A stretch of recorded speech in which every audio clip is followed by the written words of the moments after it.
ministério do Evangelho.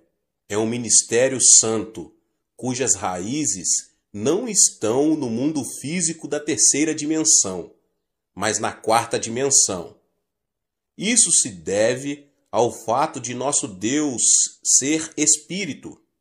Entretanto, o reino do diabo é também espiritual.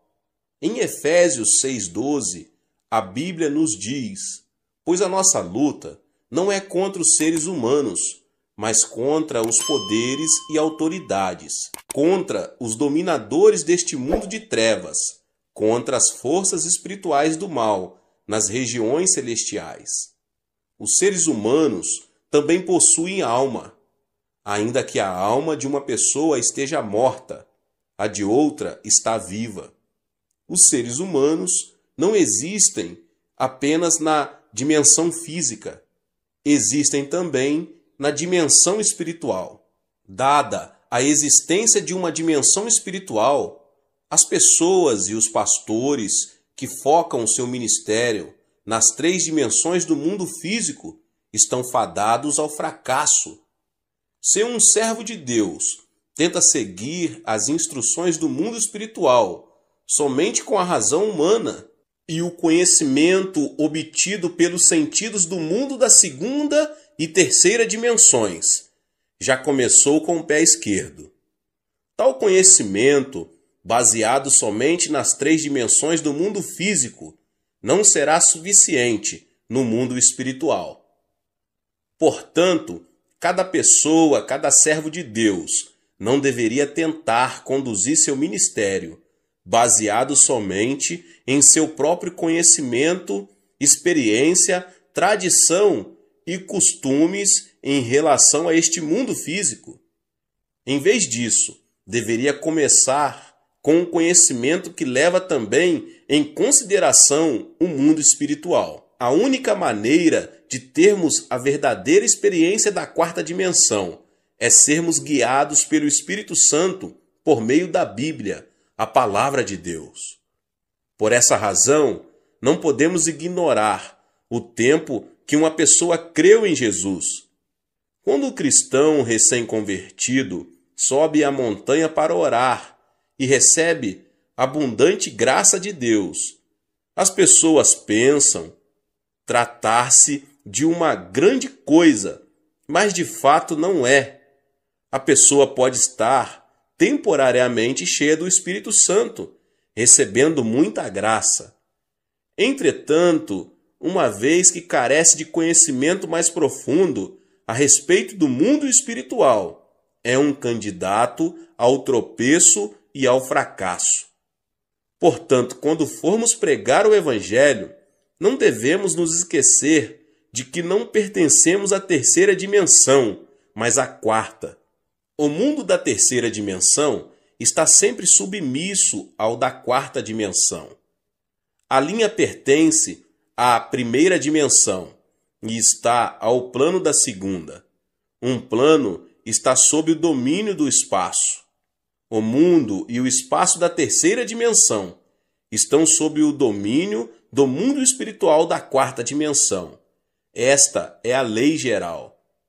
Portanto, se uma pessoa, se um pastor, entra no ministério por motivos humanos, por experiência ou conhecimento, expõe-se à cobiça da carne, à cobiça dos olhos e ao orgulho da vida.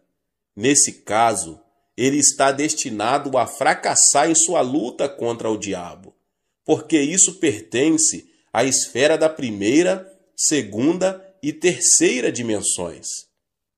Um caso pertinente é o das escolas missionárias que começam com boas intenções. Embora começam com uma boa causa, não demora para começarem a perder o foco.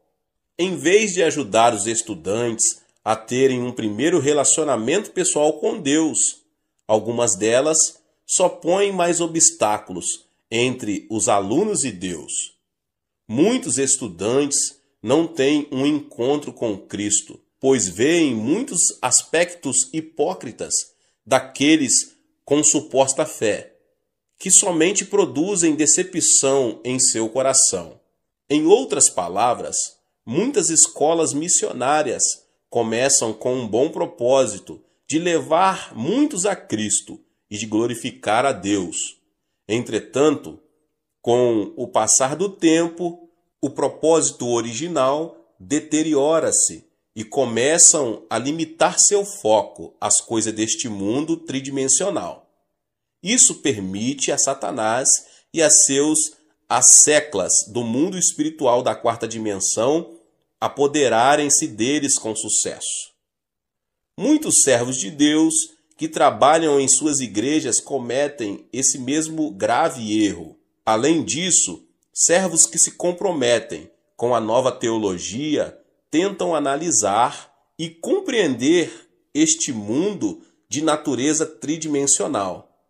Creem que este mundo pode se tornar um lugar bom e fantástico, onde viver por meio de formas sociais e justas distribuições de riquezas. Entretanto, tal insistência e crença já provaram ser desastrosas, como vimos na grande queda da União Soviética e nos outros estados que tentaram pôr essa ideia em prática. Este mundo tridimensional está sob a autoridade do diabo, e todos os seres que aqui habitam estão sob sua influência da morte espiritual. Não existem igrejas vivas nas quais o pastor pregue somente um sermão baseado neste mundo físico tridimensional, porque sua alma está atrofiada e morta. Muitos jovens vão para o exterior hoje em dia com o suposto propósito de fazer um trabalho ainda melhor para Deus e Cristo. Mas, ao enfrentarem a dureza de estudar num país estranho, seu zelo inicial desaparece rapidamente. Os que se propõem a estudar conseguem títulos mais altos, como mestrado ou doutorado em teologia, estão promovendo sua educação e conhecimento com base no que pertence a um mundo tridimensional, e seu plano não pode ser bem-sucedido. O segredo para um ministério bem-sucedido é realizá-lo focado na Escritura somente após estudar profundamente a Bíblia. Pela Bíblia, a palavra de Deus, podemos obter o conhecimento que se aplica ao mundo espiritual da quarta dimensão. A palavra de Deus e a obra do Espírito Santo unem-se para destruir o poder do diabo e restaurar a vida à alma dos pecadores. Tenho havido muitos servos de Deus que abalaram este mundo com o Evangelho, mas não muitos deles tiveram muita instrução. Grandes homens como o pastor Moody dos Estados Unidos e o pastor Spurgeon da Inglaterra são bons exemplos. Embora sua situação financeira não lhes tivesse permitido conseguir educação superior, ambos estudaram por conta própria e tornaram-se conhecidos como homens de grande educação e conhecimento em sua época. Isso foi possível porque se libertaram dos limites do mundo físico tridimensional e obtiveram conhecimento com base na quarta dimensão. Se você faz visita aos lares ou posiciona-se em pé no púlpito para entregar uma mensagem, ou ter uma conversa com o seu rebanho, deve ter certeza de não se desviar-se e afastar-se da Bíblia. Quando suas palavras e conversas se afastam da Bíblia e começam a girar sobre assuntos deste mundo, abre-se uma janela de oportunidade para o ataque sorrateiro do diabo. A palavra de Deus é a completa sabedoria de Deus, e somente ela pode vencer o engano do diabo. Quando se enfrenta o diabo com sabedoria santa, pode-se ser vitorioso. Mas, se você estiver armado apenas com sabedoria mundana, será derrotado pelo diabo. É maravilhoso esforçar-se e obter educação superior. Entretanto, se você não se propõe trabalhar para Cristo e Deus, não deve confiar na educação dada por este mundo tridimensional. Quando um jovem entra para o serviço militar, precisa abrir mão de suas antigas roupas e trocá-las por novas roupas e uniformes usados pelo exército, até sua roupa de baixo. Da mesma forma, quando somos chamados para nos tornarmos servos de Deus, precisamos pôr de lado nossa educação e conhecimento deste mundo e trocá-los por uma nova vestimenta de conhecimento que vem do mundo da quarta dimensão espiritual. O que move Deus são a Palavra e o Espírito Santo. Da mesma forma, podemos vencer o diabo somente pela Palavra de Deus e pelo Espírito Santo. Jesus disse: "O Espírito dá vida, a carne não produz nada que se aproveite. As palavras que eu lhes disse são espírito e vida." João 6:63. Por conseguinte, o que dá vida ao espírito do homem são a palavra de Deus e o Espírito Santo. Em Efésios 6:12, a nossa luta não é contra carne e sangue, mas contra as forças espirituais. Então, você não deve esquecer que o verdadeiro líder que está dirigindo o povo ao mundo da quarta dimensão.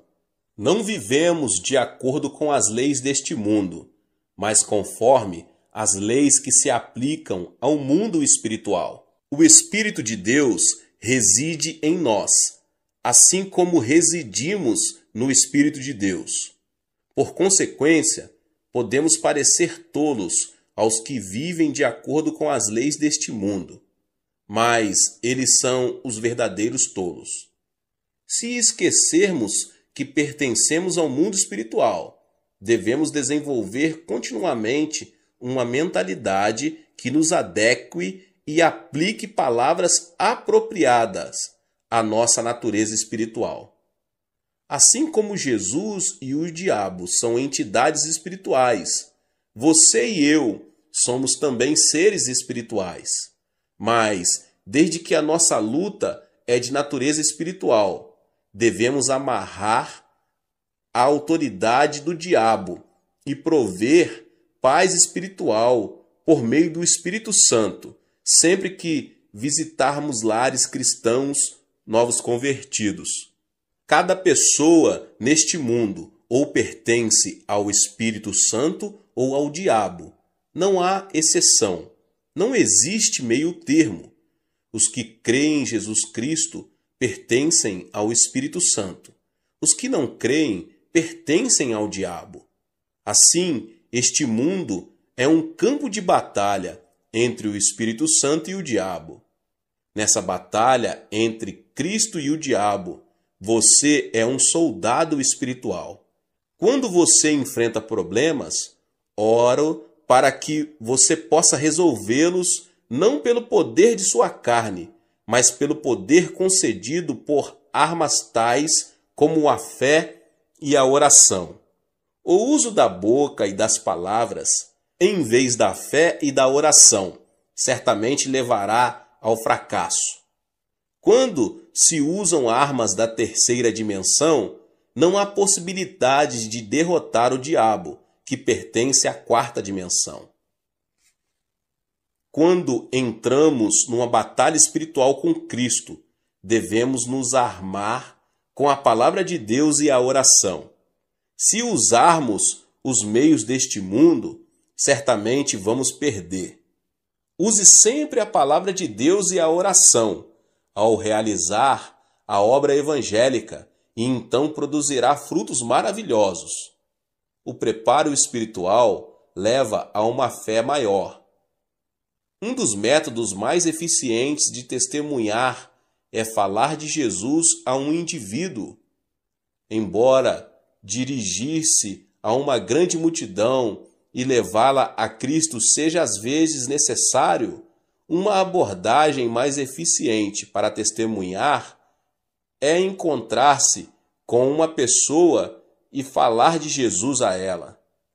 Até mesmo nos tempos da igreja primitiva, seu grande crescimento ocorreu por meio de grandes cruzadas, mas por meio do testemunho pessoal. A taxa de mortalidade de crianças criadas em orfanatos é mais alta do que as criadas num lar normal. As crianças criadas pelos pais em casa tendem a ser saudáveis, tanto física quanto mentalmente. Da mesma forma, embora as cruzadas com grandes multidões possam produzir um impacto de encorajamento dos presentes, o crescimento espiritual mais estável ocorre pela comunhão cristã pessoal, culto nos lares e em células. Portanto, para a expansão do reino de Deus, não consigo enfatizar toda a importância dos trabalhos em células. Cada uma das células e distritos do qual você ficou encarregado compõe o reino de Deus. Por esse motivo, o seu sucesso em manter e expandir sua célula e distrito traduz-se na manutenção e expansão do reino de Deus. Quando você cuida de suas células, por favor, faça isso com a palavra de Deus e com a oração. Você precisa ensinar a palavra de Deus com esmero e oração. Se você não ora, nem medita profundamente sobre as Escrituras, não pode ansiar por ensinar outros. O líder não pode fazer sua congregação crescer, além de sua própria espiritualidade. Por isso, oro para que você, pessoa, pastor, possa produzir fruto abundante ao gastar mais tempo meditando sobre a Bíblia e orando. Todo servo de Deus deve ser capaz de distinguir a obra do Espírito Santo da ação do diabo. Assim como a obra do Espírito Santo acontece com seriedade, o mesmo ocorre com a obra do diabo. Em vez de acreditar cegamente em todos os espíritos, as pessoas, os pastores, devem ser capazes de distinguir se um espírito vem de Deus ou do diabo. Como cada espírito tem sua própria natureza peculiar, podemos distinguir os espíritos por sua natureza. Algum tempo atrás, certo pastor que tinha um ministério em Seul veio falar comigo. Disse-me que tinha a impressão de estar com algum tipo de espírito, mas não tinha certeza se o espírito era bom ou não. Isto é, não estava certo se o espírito vinha de Deus ou do diabo, e pediu-me que o discernisse para ele. Naturalmente, pedi-lhe que me contasse tudo o que havia acontecido. Ele me contou que desde que sentiu o espírito, começou a profetizar. Havia várias vezes em que suas profecias eram corretas, e as coisas aconteciam exatamente como profetizava. Mas, outras vezes, elas eram incorretas e não se tornavam realidade. Sempre que suas profecias eram incorretas, ouvia o Espírito falar-lhe. Eu apenas o coloquei à prova. Às vezes, o Espírito lhe dizia para escrever algo, e ele obedecia. Mas depois de escrito, não conseguia entender o que escrevia. Além disso, disse que desde aquele dia ele sentia como se algo estivesse se movendo continuamente dentro dele. Isso é obra do diabo. Entretanto, por mais que o diabo tente esconder sua identidade, ele não consegue. Um lobo, ainda que vista a pele de cordeiro, terá sua identidade revelada mais cedo ou mais tarde. Portanto, quando discernimos os espíritos, devemos fazê-lo como Jesus nos ensinou. Em Mateus 7, do 17 ao 20, Jesus disse: semelhantemente, toda árvore boa dá bons frutos, mas a árvore ruim dá frutos ruins. A árvore boa não pode dar frutos ruins, nem a árvore ruim pode dar frutos bons. Pelos seus frutos vocês os reconhecerão. Por conseguinte, podemos discernir facilmente os espíritos por seus frutos. Enquanto Deus é santo e sublime, o diabo é astuto e frívolo. Portanto, sempre que Deus nos dá profecias e visões, ele o faz de maneira santa e sublime, e somente quanto é absolutamente necessário. Mas a profecia do diabo é frívola e muda facilmente com o curso de um canal. O diabo intromete-se em todas as coisas grandes e pequenas, dizendo: use tal e tal roupa hoje, ande desse jeito, faça isso, faça aquilo, metendo o nariz até mesmo em coisas triviais. Ou ameaça dizendo: se você não fizer o que eu estou falando, seu filho irá sofrer terrível acidente e será assassinado de maneira horrível.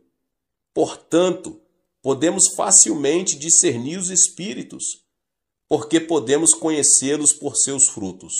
Quando o diabo entra numa pessoa, ela se torna inquieta, porque a natureza característica do diabo é o desconforto. Tendo sido condenado por Deus, o diabo está condenado a ser destruído. Por isso, o diabo é inquieto.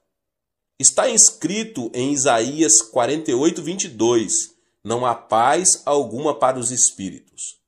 Portanto, quando o diabo entra no coração de um homem, ele se torna nervoso, ansioso e causa problema aonde quer que vá, pela inveja e pelo ódio.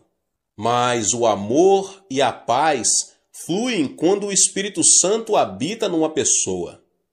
A Bíblia nos diz em 1 João 4:8, Deus é amor.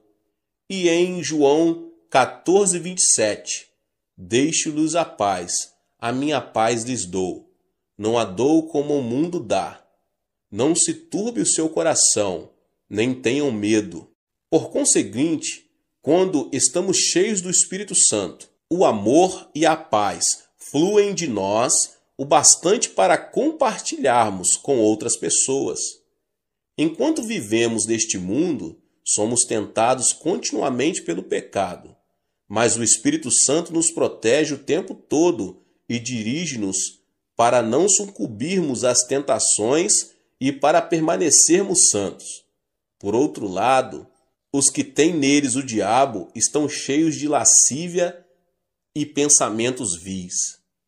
Enquanto o Espírito Santo sempre nos ensina a verdade da Bíblia, o diabo nos faz vasculhar as palavras não bíblicas.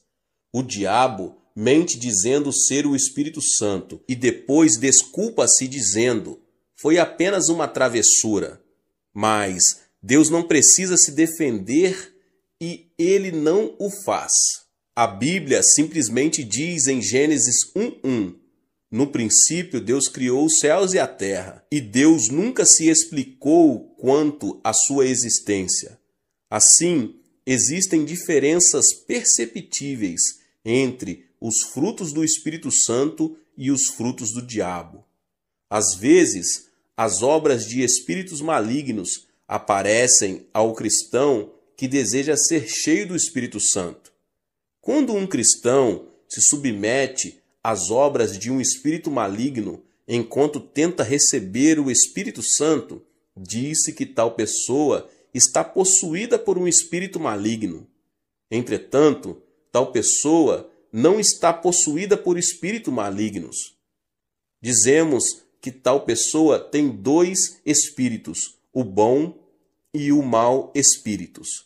A pessoa que tem dois espíritos não recorre àquela na qual residem juntos tanto o Espírito Santo como espíritos malignos, mas recorre àquela em que habita o Espírito Santo. Porém, a pessoa está temporariamente oprimida e sob a interferência de espíritos malignos. Assim, não podemos dizer que um cristão em quem trabalham dois espíritos irá inevitavelmente para o inferno quando morrer. porque essa pessoa já aceitou Cristo como seu Salvador. Se já aceitou Cristo, sua salvação não está em questão. Apenas esteve temporariamente sofrendo um ataque de perturbações do diabo. Portanto, precisamos aprender a receber com prazer a obra do Espírito Santo e rejeitar a obra dos espíritos malignos. Até mesmo quando rejeitamos a obra dos espíritos malignos, eles podem não retirar imediatamente. Lutam para permanecer e continuar seu ataque. Somente o trabalho constante do Espírito Santo os forçará a se retirarem, e isso lentamente. Na igreja em que a obra do Espírito Santo manifesta-se com frequência e de maneira poderosa, os espíritos malignos nem sequer encontram uma brecha pelo qual possam entrar. Na igreja em que o Espírito Santo manifesta-se raramente ou de maneira débil, podemos ver muitas obras de espíritos malignos.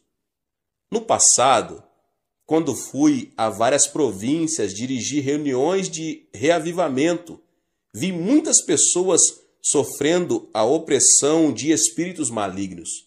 Na época, o reconhecimento sobre o Espírito Santo era insuficiente e o movimento do Espírito Santo não havia começado seriamente.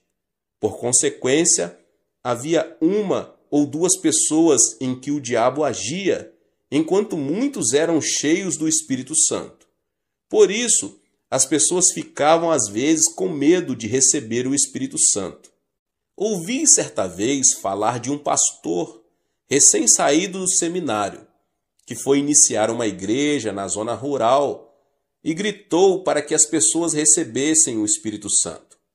Entretanto, em vez do Espírito Santo, hordas de espíritos malignos chegaram e deram naquele pastor o maior susto de sua vida. Desde então, ele desistiu de todo o movimento do Espírito Santo. Todos os servos de Deus precisam se dar conta de terem cuidado com o assédio do diabo, que sempre acompanha e tenta atrapalhar a obra do Espírito Santo. Mas quando o diabo assedia dessa forma, se os pastores ensinarem a igreja a enfrentá-lo com a palavra de Deus, ele irá embora. Para liderarmos o movimento do Espírito Santo, nós, as pessoas, os pastores, não devemos apenas ter conhecimento do Espírito Santo, como também ter conhecimento de como o diabo tenta atrapalhar. Quando se lidera uma cruzada pelo Espírito Santo, para que a congregação possa encher-se com o Espírito Santo, deve-se primeiro conhecer a respeito da obra do diabo e neutralizá-lo, suprimindo assim seu trabalho. Em Mateus 16:19 está escrito: o que você ligar na terra terá sido ligado nos céus, e o que você desligar na terra terá sido desligado nos céus. Ao visitar seus membros ou entregar a mensagem de Deus no culto, você pode sentir o diabo trabalhando para impedir o seu ministério. Então você precisa primeiro neutralizar o diabo dizendo: em nome de Jesus eu o amarro. A menos que amarre o diabo, na verdade você está permitindo que ele vá livremente para onde quiser, e o seu trabalho sofrerá sua interferência. Além dos assuntos espirituais, o diabo às vezes traz confusão ao infiltrar-se nas ideias humanas. Quando o diabo entra no espírito de um homem, acontece as coisas que eu vos falei anteriormente. Mas quando o diabo se infiltra no pensamento humano, isso parecerá heresias e doutrinas heréticas. Para discernir tais heresias, deve-se primeiro examiná-las à luz da cristologia ortodoxa, porque na maioria das heresias e doutrinas heréticas, sua cristologia é pervertida. Jesus Cristo, o Filho de Deus, foi concebido no corpo da Virgem Maria e nasceu neste mundo por obra do Espírito Santo. Jesus Cristo morreu na cruz para redimir o homem do seu pecado, ressuscitou ao terceiro dia e subiu ao céu. Além disso, ele retornará à terra para julgar o mundo. Se alguém crer na fé saudável baseada numa cristologia bíblica, essa pessoa será salva. Mas se ela seguir o herege, aceitando suas doutrinas heréticas, se perderá. Entretanto, qualquer doutrina que distorcer essa verdade é herética e só resulta em condenação. Os hereges estão cometendo um grave erro com suas heresias. Você sabe o que dizem os seguidores do Reverendo Moon? Eles alegam que Cristo fracassou em sua obra de redimir o homem do seu pecado original, porque morreu na cruz, e afirmam que o líder da seita, Moon Sun Myung, é o verdadeiro líder previsto para voltar. Afirmam que seu líder veio para conseguir essa redenção, não conseguida por Jesus. Portanto, sua doutrina é uma heresia por estar completamente desviada da cristologia bíblica. As testemunhas de Jeová afirmam falsamente que Cristo foi um dos anjos e que não é Deus. Os seguidores do movimento Só Jesus apegam-se à falsa alegação de que o Pai, o Filho e o Espírito Santo são todos Jesus Cristo. Todas essas doutrinas distorcem a teologia bíblica. Os iludidos e levados por tais doutrinas, no final encontram destruição. Não deve haver nenhuma concessão quando se trata da doutrina bíblica, da Trindade e de Cristo. Além do mais, para reconhecer os hereges e suas doutrinas heréticas, deve-se investigar suas doutrinas a respeito de Deus. Não há dúvida na Bíblia de que Deus Pai, Jesus Cristo, o Filho e o Espírito Santo formam a Trindade Santa. Quando Jesus foi batizado no Rio Jordão, veio de cima a voz de Deus. O Espírito Santo desceu como uma pomba e Cristo foi cheio do Espírito Santo. Mateus 3, 16 e 17. Quando o apóstolo Paulo orou a bênção, ele também disse: a graça do Senhor Jesus, o amor de Deus e a comunhão do Espírito Santo seja com todos vocês, 2 Coríntios 13, 14, comunicando que Deus é o Deus da Trindade. Está escrito também no Antigo Testamento, em Gênesis 1, 26, com respeito à criação do ser humano. Façamos o homem à nossa imagem, conforme a nossa semelhança. Quando o homem começou a construir a Torre de Babel, Deus disse em Gênesis 11, 7, venham, desçamos e confundamos a língua que falam, para que não entendam mais uns aos outros. Tal doutrina da Trindade, que ensina ser o Deus triuno formado de Pai, Filho e Espírito Santo, não foi invenção de um teólogo, é uma teologia a nós revelada na Bíblia. Entretanto, certas heresias e doutrinas heréticas negam essa doutrina bíblica da Trindade. Por isso, é muito importante reconhecer os hereges, com suas doutrinas heréticas, para estabelecer firmemente a doutrina da cristologia e de Deus. Satanás torna-se cada vez mais furioso com a passagem do tempo, porque ele se dá conta de que seu tempo fica cada vez mais curto. Portanto, os servos de Deus precisam ficar experientes em discernir as doutrinas heréticas para cuidar do rebanho a eles confiados. Deus abençoe a sua vida. Que palavra! Você que não é inscrito aqui no canal, se inscreva e ative o sininho das notificações. Deixe também o seu like e não esqueça de compartilhar este vídeo com mais pessoas. Deus abençoe e nos vemos nos próximos vídeos. Amém. Olá, meus irmãos e irmãs, sejam bem-vindos ao canal Vinícius Siqueira.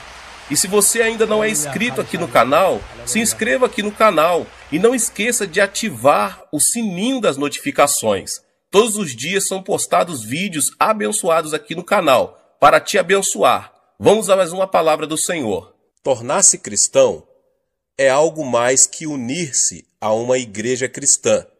É muito mais do que simplesmente frequentar a igreja e receber o batismo em água. Ensina-nos a Bíblia que tornar-se cristão significa somente receber a vida eterna.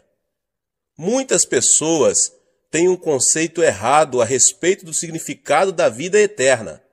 Imaginam que vida eterna significa que vão viver por toda a eternidade no céu. Na verdade, a alma não morre, pelo que até o pecador viverá por toda a eternidade no inferno.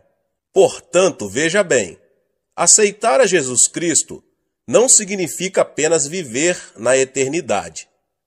A palavra grega para a vida eterna é zoeaionion, que significa o tipo de vida de Deus.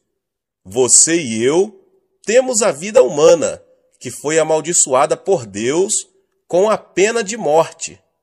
Mas quando fomos a Cristo, nossos pecados foram perdoados, fomos purificados e o Espírito Santo veio morar em nós, trazendo às nossas almas a vida de Deus. Jesus Cristo é a vida de Deus. Quando ele vem à sua alma, você passa a ter a vida eterna, a vida de Deus. Muitos pensam que os verdadeiros cristãos não são diferentes dos pecadores, mas há uma tremenda diferença. Os crentes são tão diferentes dos incrédulos, como o céu é diferente da terra, porque os verdadeiros cristãos têm a vida de Deus em seu coração. Se você tiver a vida de Deus em você, irá para o céu e viverá ao lado de Deus, pois a vida de Deus estará vivendo em você a partir de agora mesmo, a partir do momento em que você aceitar a seu Filho como seu Salvador. Disse Jesus Cristo que se alguém tem a vida de Deus em si, 5 sinais se seguirão em sua vida. Antes de subir aos céus, deixando a terra, o Senhor fez uma tremenda promessa aos seus seguidores. E estes sinais hão de seguir os que creem. Em meu nome expulsarão demônios, falarão novas línguas, pegarão em serpentes, e quando beberem alguma coisa mortífera, não lhes fará dano algum. Imporão as mãos sobre os enfermos e os curarão. Depois de o Senhor lhes ter falado, foi recebido no céu e assentou-se à destra de Deus. Então os discípulos partiram e pregaram por toda parte, cooperando com eles o Senhor e confirmando a sua palavra por meio de sinais que a acompanhavam. Disse também Jesus que os céus e a terra haviam de passar, mas suas palavras permaneceriam. A palavra de Cristo deve permanecer, e ele a confirma com sinais que a acompanham. Leio na Bíblia que Jesus Cristo é o mesmo ontem, hoje e eternamente. Seu ministério nunca mudou. Ele está conosco hoje e devemos ver estes 5 sinais acompanhando o nosso ministério. Somente a incredulidade dos cristãos os impedem de fazer esses sinais. Mas se cremos, todos esses sinais nos acompanharão. O primeiro sinal é que expulsaremos os demônios pelo nome de Jesus. Em nossos dias, as pessoas nos perguntam: onde estão os demônios? Diz-nos a Bíblia que no começo de nossa história o diabo se aproximou-se de Adão e Eva e os enganou. Enquanto Jesus esteve neste mundo, foi tentado por Satanás. Depois de jejuar durante 40 dias e 40 noites. Quando ele se dirigiu à sinagoga para pregar, e por onde quer que ele fosse, Satanás o desafiava. E por onde quer que Cristo fosse, ele expulsava demônios. Em certa ocasião, ele disse a Pedro: "Para trás de mim, Satanás." Mais tarde, o diabo haveria de entrar no coração de Judas Iscariotes e nele plantar a ideia de trair a Cristo. As pessoas de mentalidade mundana não entendem as coisas espirituais, mas quando somos iluminados pela vida de Jesus, ficamos sabendo que existe um inimigo chamado diabo. Nesses últimos dias, a obra do diabo está aumentando, mas Cristo nos concedeu esta promessa, segundo a qual podemos expulsar demônios em seu nome. Diz a Bíblia que Cristo é a verdade e que sua palavra é a verdade. Os ímpios dizem que o diabo não existe, mas Cristo nos diz que existe um diabo e seus demônios para serem expulsos. As pessoas ímpias dizem que existe apenas a natureza humana, mas Jesus nos diz que o diabo causa a concupiscência da carne, a concupiscência dos olhos e a soberba da vida. Nós, crentes, devemos desafiar os poderes de Satanás. Eu estava pregando em minha igreja certo dia e estava no auditório a esposa de um famoso médico. Ela estava paralisada de um lado e arrastava uma perna ao caminhar. Depois de ouvir o evangelho, ela passou a frequentar a igreja com regularidade. Em certa manhã, ouvi o som de uma gargalhada estranha que vinha da igreja. Senti um calafrio percorrer minha espinha. Quando me dirigi ao local, vi aquela mulher rindo e zombando. Tão logo me dirigi a ela e coloquei minha mão em sua cabeça. Ela se pôs a amaldiçoar-me. Fiquei chocado, porque essa senhora era de educação refinada, formada em farmacologia, educada numa universidade de Tóquio. Eu não podia crer que ela estava proferindo aquelas palavras tão vis. Quando comecei a orar por ela, uma voz estranha começou a sair de sua boca. A voz me dizia que eles não iam sair dela. Então eu perguntei: "Quem é você?" Os demônios começaram a falar: "Temos vivido nela há mais de 10 anos. Muitas pessoas têm tentado expulsar-nos, mas não sairemos. E você não vai conseguir expulsar-nos." Foi quando constatei que aquela mulher estava possuída de demônios, pelo que, no nome de Jesus, insisti em expulsar esses demônios. Mas eles continuaram a desafiar-me e lutamos por mais de 8 horas. Em nome de Jesus Cristo, ordenei aos demônios que saíssem, mas eles continuaram a protestar, dizendo que de modo algum sairiam. Eu não havia tomado o desjejum pela manhã, nem havia almoçado, de modo que às 17 horas eu estava tão cansado que quase não conseguia falar, mas prossegui clamando: "Diabo, vá embora em nome de Jesus Cristo." A mulher também estava cansada, mas o diabo continuava dizendo: "Não, eu não vou sair." De minha parte, eu só não estava cansado, mas com muito medo, porque o marido dela era um famoso médico que trabalhava no Hospital da Cruz Vermelha em Seul. Não era cristão, e se me visse naquela situação, ele me processaria judicialmente. Em meu desespero, pus-me a clamar pelo nome de Jesus Cristo com maior fervor. O poder do Espírito Santo desceu sobre mim, e logo eu me vi cheio do Espírito, e me senti tão leve, como se eu estivesse esticado, bem na ponta dos dedos do pé. E novamente, com uma tremenda unção, ordenei ao diabo que saísse. De súbito, a mulher teve como uma convulsão e pôs-se a gritar. A seguir, desmaiou e ficou como morta. As pessoas ao meu redor começaram a dizer que ela estava morta. Mas quando eu a tomei pela mão e a levantei em nome de Jesus Cristo, ela se pôs de pé completamente curada de sua paralisia. Ela começou a pular e a louvar a Deus, e estando ocupada em demonstrar seu regozijo, o marido chegou. Ao ver a esposa curada, o homem se ajoelhou ali mesmo e entregou seu coração ao Senhor Jesus. Eu estive também dirigindo outra vez uma série de reuniões evangelísticas na Inglaterra. As reuniões eram feitas num teatro. As pessoas estavam endurecidas. Eu lhes pedia que gritassem aleluia, mas ninguém me atendia. Só faziam sentar-se e ficar olhando para mim, com cara de quem não estava gostando do meu sermão. De minha parte, continuei a pregar a palavra de Deus.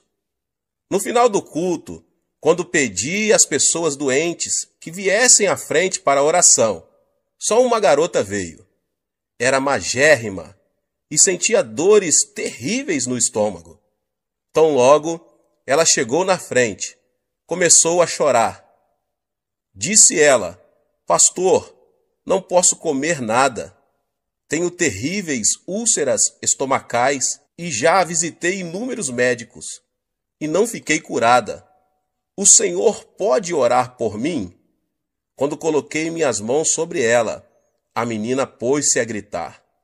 Ordenei-lhe, em nome de Jesus Cristo, fique curada. Mas nesse instante, repentinamente, ela se pôs a xingar-me. Você aí, coreano de uma figa, volte para casa. Eu não vou sair. Perguntei-lhe então, quem é você? Respondeu-me a voz, eu sou o diabo, e eu vou destruir esta menina. Antes de sair, eu vou matá-la. As pessoas por todo o teatro ouviram essas palavras. A congregação sentiu-se eletrizada. Todos se levantaram. Ordenei então ao diabo: diabo, em nome do Senhor Jesus, sai dessa mocinha. Ela começou a gritar horrendamente e depois caiu prostrada.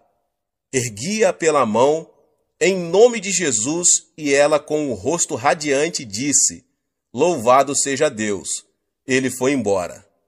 Ela ficou completamente curada.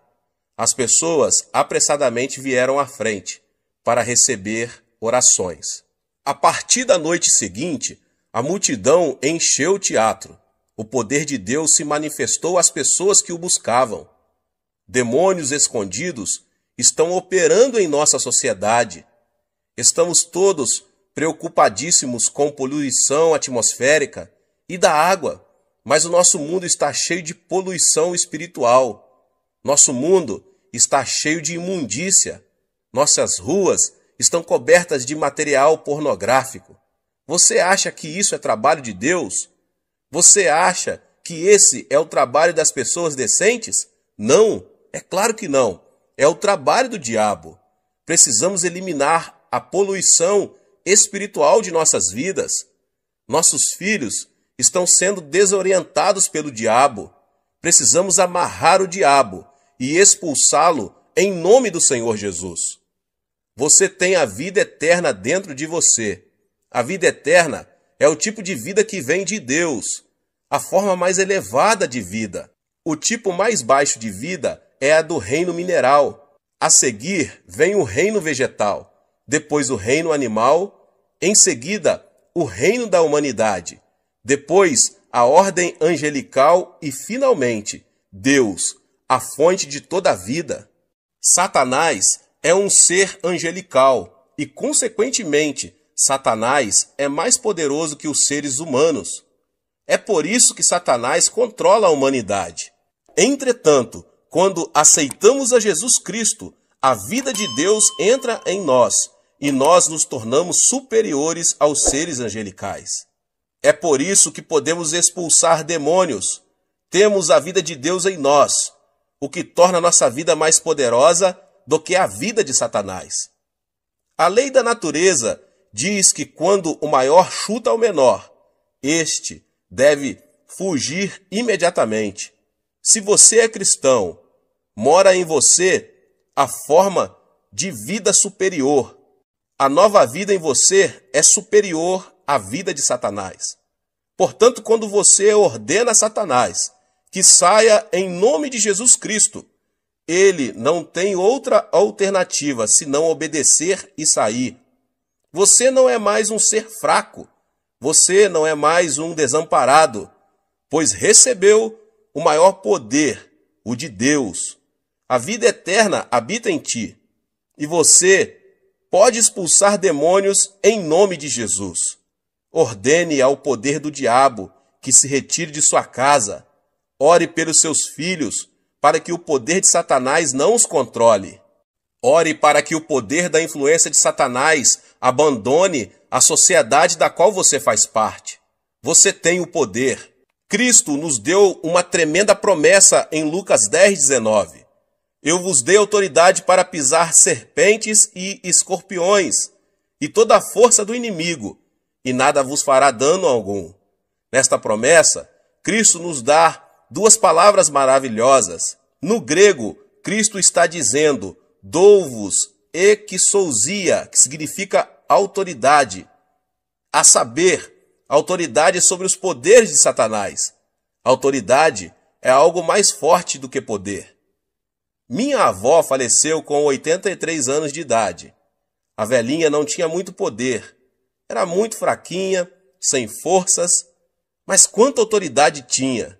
Sendo jovem, eu tinha muito mais força do que minha avó, mas ela detinha a autoridade.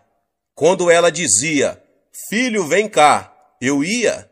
Se ela dissesse, vai a tal lugar, eu ia. A autoridade é superior ao poder. Disse Cristo, dou-vos exousia, a autoridade, pelo que você consegue prevalecer sobre o dunamis, o poder de Satanás. Utilize a autoridade que Deus lhe concedeu agora mesmo. Quer você se sinta forte, quer se sinta fraco, quer você sinta a unção, quer não, quer você se sinta maravilhoso, quer não, você detém a autoridade para ordenar a Satanás que saia. Satanás tem algum poder, mas a autoridade divina que você recebeu é superior às forças satânicas. Um policial está de pé numa encruzilhada. Ao aproximar-se um caminhão enorme, potentíssimo, muito mais forte do que ele, o policial pode fazer parar o veículo com um simples aceno de mão. Basta ao policial fazer outro aceno de mão e o caminhão vai embora. O caminhão tem potência, mas o policial tem autoridade. Diz a Bíblia que Deus deu autoridade, de modo que, ainda que Satanás tenha poder e se aproxime de você, se você conhece a palavra de Deus, você pode dizer, sai, vai embora daqui. Satanás está destinado pela lei de Deus a obedecê-lo, porque você tem autoridade. Diz a palavra de Deus que você é o vencedor agora. A vida que está em você é mais poderosa que a do diabo. Por isso, não diga que você é mais fraco. Jamais diga que você não consegue expulsar demônios, mas diga que tem tanto poder como autoridade, visto que a Bíblia assim diz, em meu nome expulsareis demônios. Certa vez eu estava no sul da Coreia e fui encontrar-me com um pastor. Eu o vi implorando e clamando em seu escritório. Quando abri a porta, vi uma mulher possuída de demônio, sentada no assoalho, enquanto o pastor implorava, dizendo, por favor, saia, por favor, saia. O diabo estava rindo dele. Disse eu ao pastor, se você apenas fizer cócegas no diabo, ele não vai sair. Devemos tratar o diabo como diabo. Você tem autoridade. Por isso eu ordenei ao diabo: eu venho a você em nome de Jesus Cristo. Replicou-me o diabo: eu sei que você não tem poder nenhum. Ao que eu lhe retruquei: sim, eu sei que nenhum poder tenho, mas eu tenho autoridade. No nome de Jesus Cristo eu lhe ordeno: saia. Imediatamente o diabo saiu, e a mulher se sentiu aliviada. Você tem a vitória. Não tenha medo de Satanás. Nós podemos expulsar o diabo. Este é o primeiro sinal dos que se seguiriam como promessa feita a você. Em segundo lugar, disse Jesus que em seu nome os crentes falariam em novas línguas. Diz a Bíblia que quando os primitivos cristãos receberam o batismo no Espírito Santo, eles falaram em línguas. Quando o pecador se converte, o Espírito Santo vem habitar nele. Mas quando essa pessoa recebe o batismo no Espírito Santo, o Espírito toma conta dele e flui através dele. O Espírito Santo assume o controle de sua língua e ele começa a falar numa língua nova, muito bonita. Eu próprio oro muito em línguas, mas a Bíblia nos ensina mais do que o uso de línguas desconhecidas, visto que quando nós nos tornamos cristãos, recebemos uma nova língua, isto é, uma nova linguagem. Quando estávamos no mundo, falávamos a linguagem mundana, mas quando nós nos tornamos cristãos, passamos a falar de novas coisas. Começamos a falar a nova língua da Bíblia. Trata-se de uma língua celestial vitoriosa.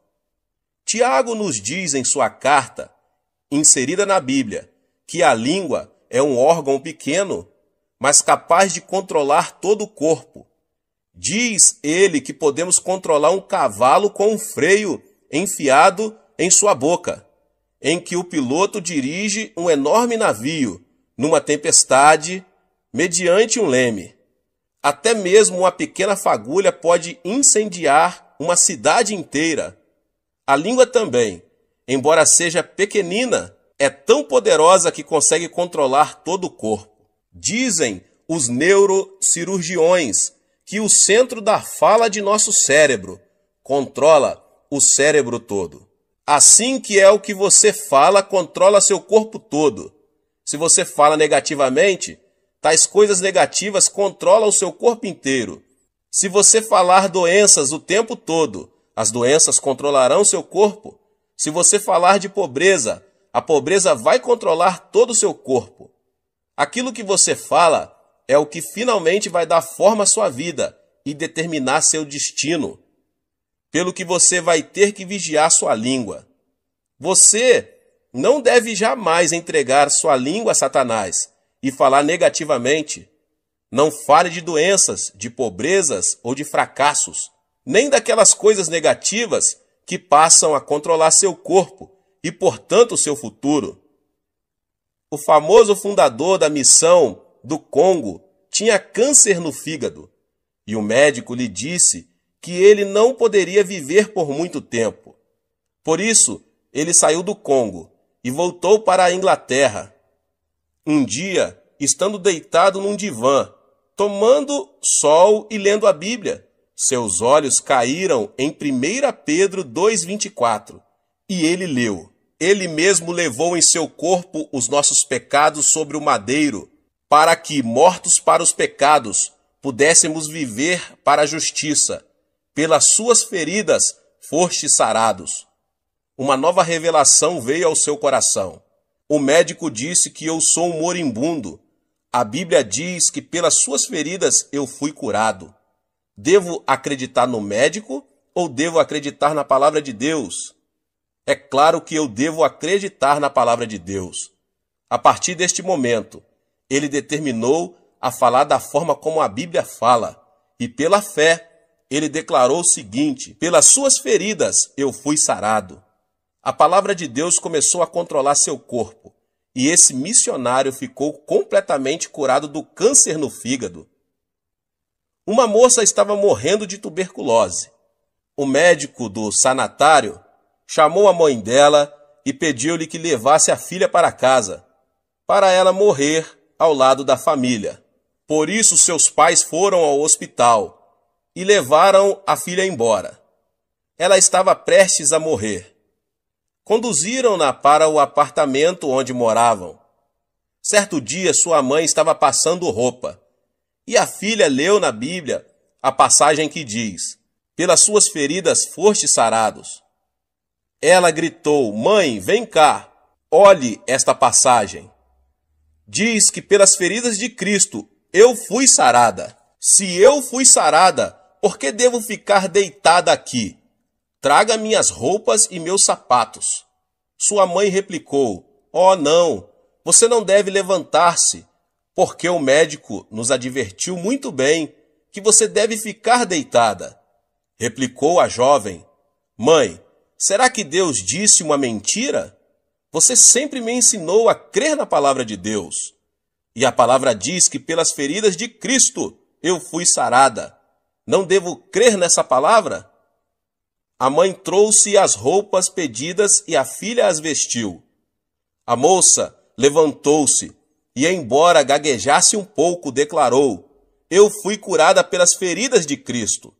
Sua língua começou a controlar-lhe o corpo todo. Ela se dirigiu à cozinha, cozinhou alguns alimentos e pôs-se a comer. Depois foi à sala para louvar a Deus. À medida que confessava que estava curada pelas feridas de Cristo, foi ficando cada vez mais forte, de modo que, dentro de uma semana, sentia-se muito bem. Ela foi ao hospital e, depois de passar por um exame médico completo, foi declarada curada. A palavra de Deus deve permanecer para sempre.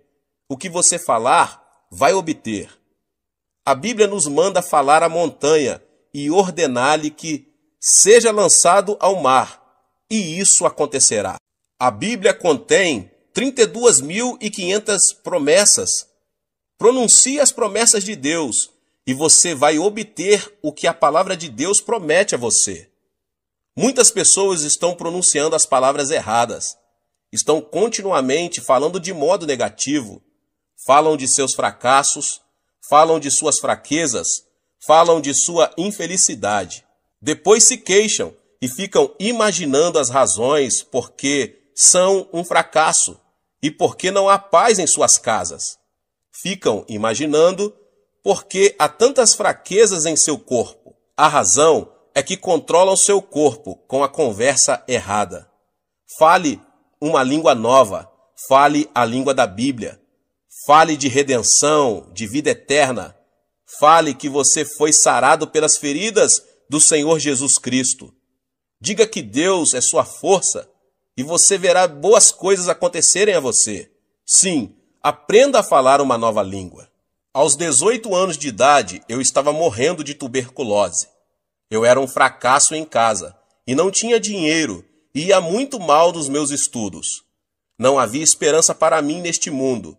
Foi quando eu me tornei cristão e resolvi que falaria a linguagem da Bíblia. Falei de cura, confessei o sucesso e pronunciei palavras de abundância. Não permiti que minha língua falasse coisas negativas. Neste momento estou pastoreando uma congregação de 600.000 membros e Deus nos deu capacidade de construir uma igreja que custa cerca de 5 milhões de dólares. Também estamos enviando missionários pelo mundo todo. Quando mudei minha maneira de falar, minhas circunstâncias mudaram também. Um dia li um jornal médico coreano, um artigo muito interessante, escrito pelo diretor-geral da Associação Médica.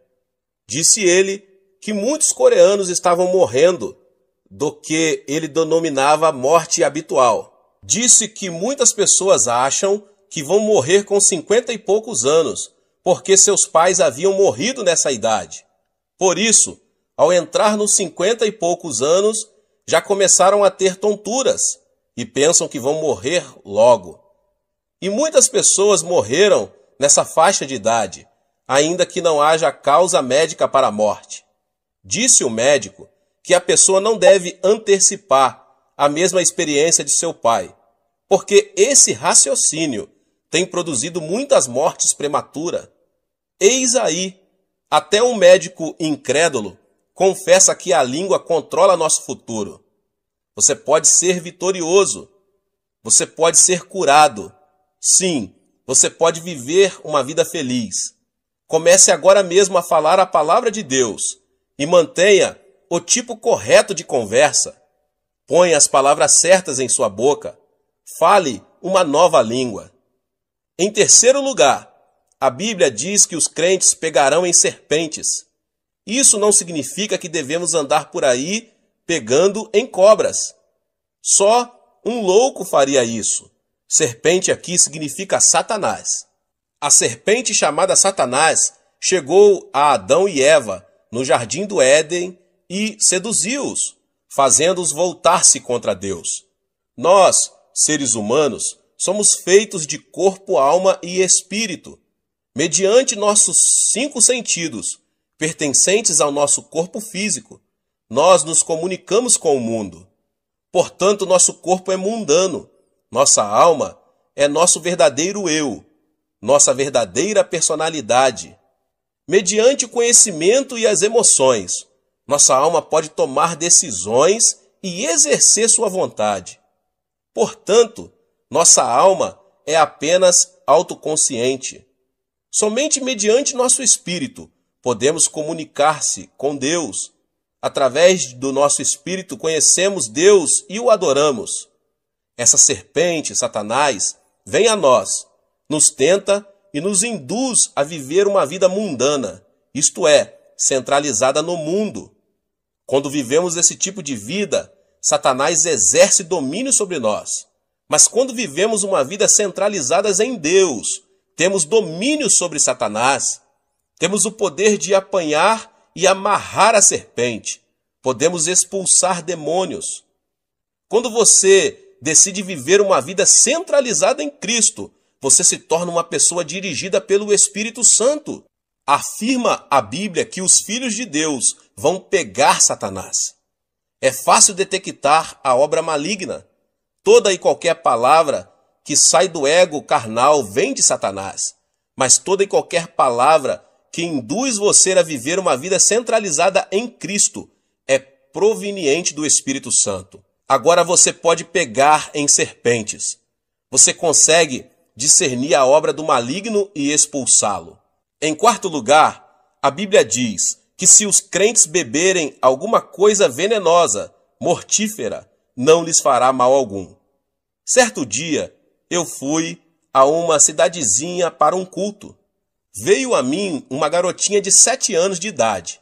A boca da menina estava toda queimada. Era uma órfã que havia perdido seus pais quando fugiam da Coreia do Norte como refugiados. A menina estava trabalhando na casa de uma senhora muito rica e muito perversa.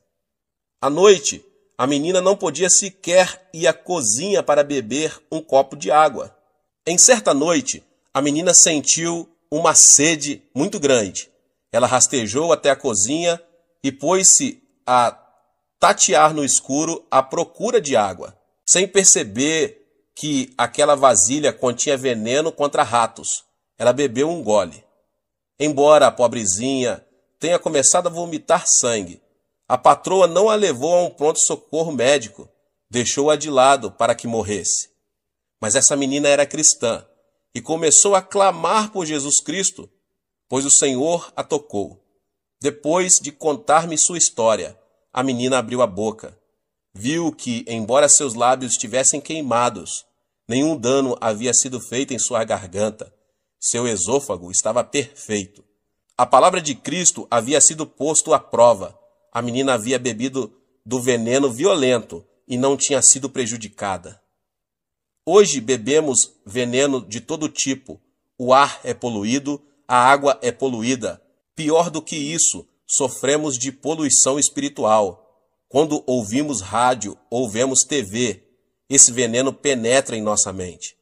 Mais pessoas sentem-se deprimidas hoje do que em toda a história humana.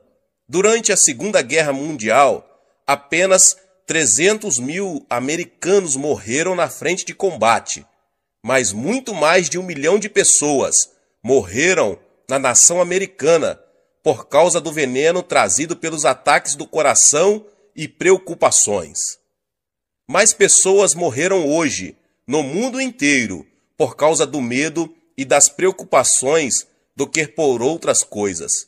Diz a Bíblia que no nome de Jesus Cristo nós podemos livrar-nos deste poder venenoso. Quando você se ajoelha e ora em nome de Jesus Cristo, o espírito de medo o abandona. Você se livra desse veneno espiritual e passa a ter paz e alegria pelo nome de Jesus. Às vezes, quando chego em casa depois de um dia duro no escritório da igreja, sinto-me muito estranho. Minha esposa parece irritada, meus filhos parecem agitados demais e eu fico aborrecido. Parece-me que estou disposto a ter uma briga com minha mulher e que meu lar todo está envenenado.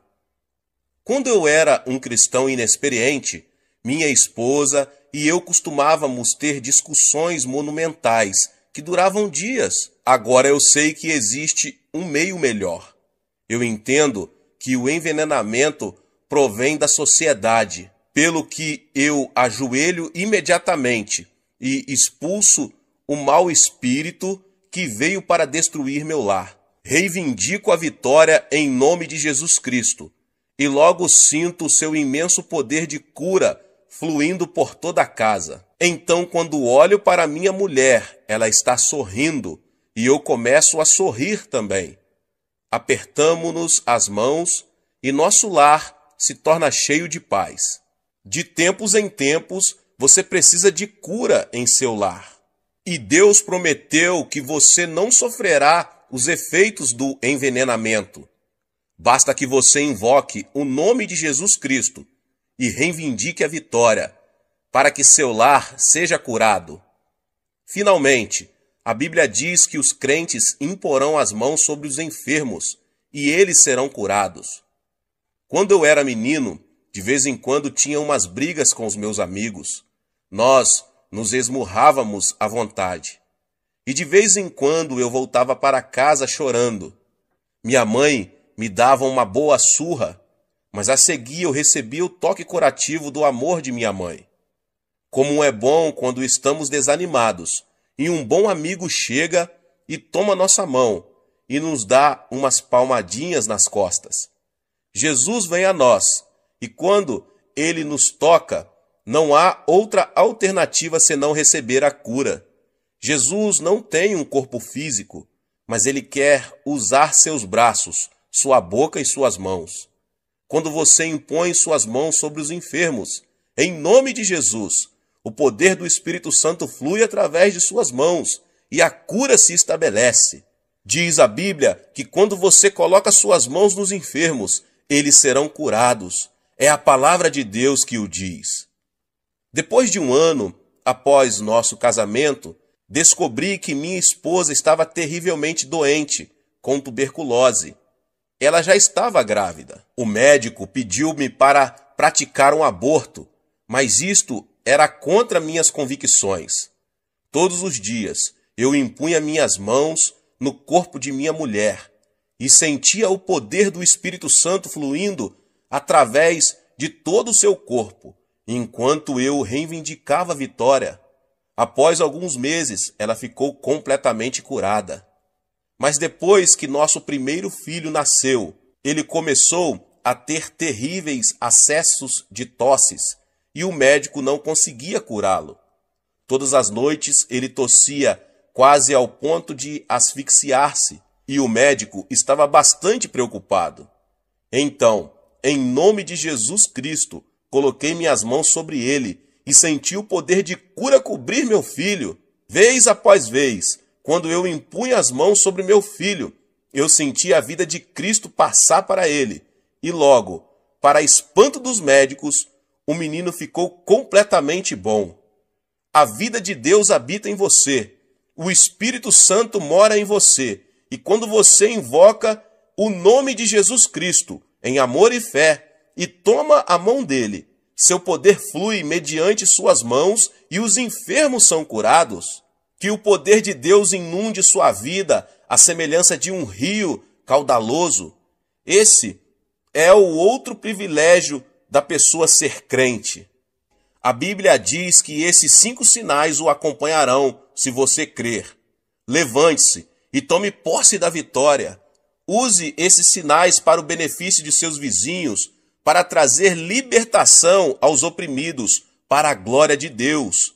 Dê nova esperança e uma nova língua aos que estão desencorajados. Tenha discernimento na presença do diabo e expulse-o. Estes são privilégios seus como cristão, em nome de Jesus. Deus abençoe a vida de cada um que ouviu essa palavra do pastor David Poyong Cho.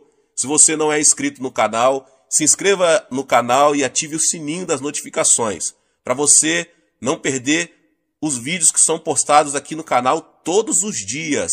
Palavras de Deus para abençoar você, a sua vida, sua família.